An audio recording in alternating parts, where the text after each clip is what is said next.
painful. Cancer kills. China, you say you have a daughter. How old is she? She's 10. So one of the things that right now we know is that if young people are getting good nutrition, just like they're getting good exercise, they do better in school, their long-term health prospects are better, they are more likely to have a productive life. So what's important is that you have a personal motivation to actually work on this issue, and sometimes that really makes a difference, because if you personally care about it, then you're going to be more active, and you'll be able to relate to people about it in a way that if it's just something you read about but you don't really experience, sometimes it's harder to actually get something done. Let me ask you a question though. If I'm a small business owner at a corner, and you come in, Amir, you tell me, we'd really like you to sell healthier foods, what's that small business owner most likely to say? Is it going to make me money? Is it going to make me, did everybody hear that? Yeah. Repeat that. Is it going to make me money? Is it going to make me money? So part of what you have to do in analyzing how you're actually going to get healthier foods in corner stores or eliminate some of these food deserts, you have to analyze how does this small business owner think about it? Like what kind of pressure is he under or she under in order to make a decent profit? Are they able to access a farmer's market? And can they get the produce fast enough? Is there going to be a market for it, right? So they could load up with all kinds of healthy options inside their corner store, but if everybody's going to the store across the street that sells chips and soda pop, then they might end up losing customers, right? So how would you find out about that? So one of the things that we were talking about was just providing educational resources. I think I don't know if it's a scripture, but it says something about my people perish for lack of knowledge. So you have to be able to, we have our grandmothers who, like I was just telling someone, my grandmother used to send me to the corner store, go give me some pork rinds, go give me an RC. And it's just like, okay, but I believe if she had the educational resources to know that, if I eat tomatoes or more carrots, this won't contribute to my obesity. I can actually live a longer and healthier life. Take for instance my daughter, she loves Doritos. And of course she's 10 and she's really, really active. But I have to steer her towards, I have to provide carrots for her. Like, okay, this is a healthy snack.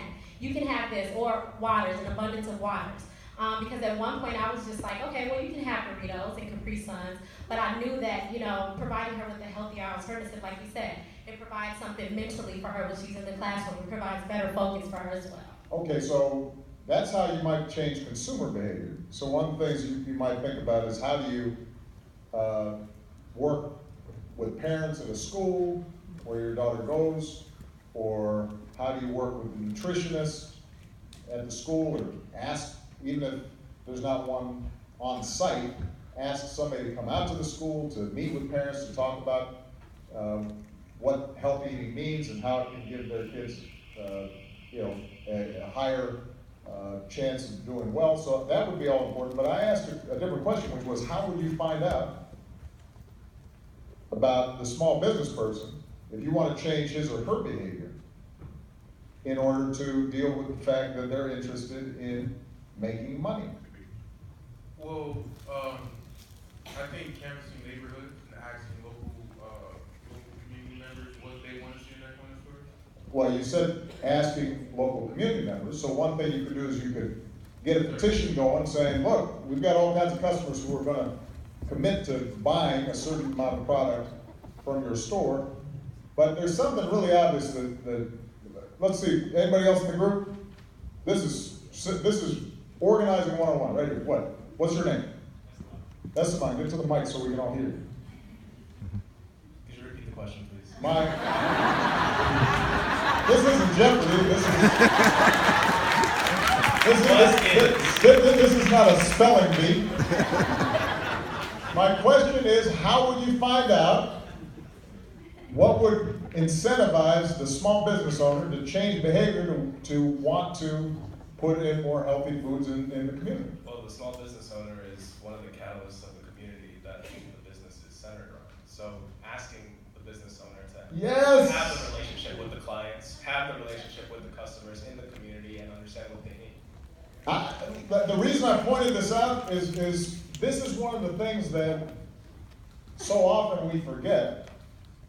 If you want to find out what somebody's thinking, what their motivations are, what they're doing, you have to ask them.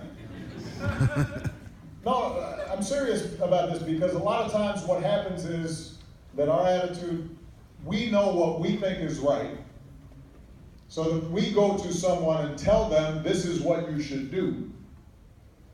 But we haven't taken the time to find out what's going on in their lives and shown regard and concern for their position. And if we start with that, so if we start by going to the small business owner and saying, you know, I was just wondering, how come I can't get an apple, but I can get Doritos? Then maybe they blow you off, but maybe they'll say, well, you know, the problem is that apples, they're perishable. If I have them too long, then I lose that inventory, I lose money. Now you're in a conversation with them and they know that you actually care about and know something about their business, which will make them more open to potentially working with you to try to figure this out, right? So part of the problem is what's going on with the corner stores. There's also the issue, though, most people don't buy all the groceries at corner stores, so we have a second issue, which is what? Big box stores. Yeah, so figuring out how to get a supermarket in a community that is reasonably priced that people can actually shop at. Who makes the decision about that? The market. Who? Aldermen, legislators, the businesses themselves, They're right? investors. So one of the things you might start doing then is to map out, if you really want to get serious about this, in addition to thinking about the local stores, you'd also want to start mapping out how does a grocery store make a decision to come to a community? Who makes the decision? How long does it take to make that decision? What are the ideas or what's the data that they need in order to want to come to a particular community? Now, it may turn out, for example, that grocery store is only concerned with making money, and they don't think that folks in your neighborhood want to buy anything other than Doritos. But they may be operating on stereotypes that are outdated. And so once you know that, then you might figure out how can we get a meeting with the grocery stores where we present data that shows that if they actually came to our community, they'd find customers. And by the way, they could make money because there's a whole bunch of communities that are underserved right now. People are driving all the way to Roosevelt Road or what have you to buy their groceries, where if there was something close by, they would use it, right? Okay. Anybody else in this group want to say anything?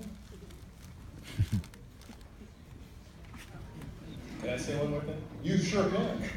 I think you could also incentivize government to create subsidies around healthier foods. So not only encouraging the business owner from a citizen perspective, but enabling them to get more revenue by selling healthier foods through government subsidies. And that's where China's point about SNAP is important, right? Because if there's a bunch of, in some ways that's already a subsidy, right? You've got people who, and by the way, just to dispel a stereotype, the majority of people who receive SNAP food stamps are working. It's just they don't make enough money to be able to feed their families properly. So as a consequence, if there are ways in which you can both ensure that SNAP is available for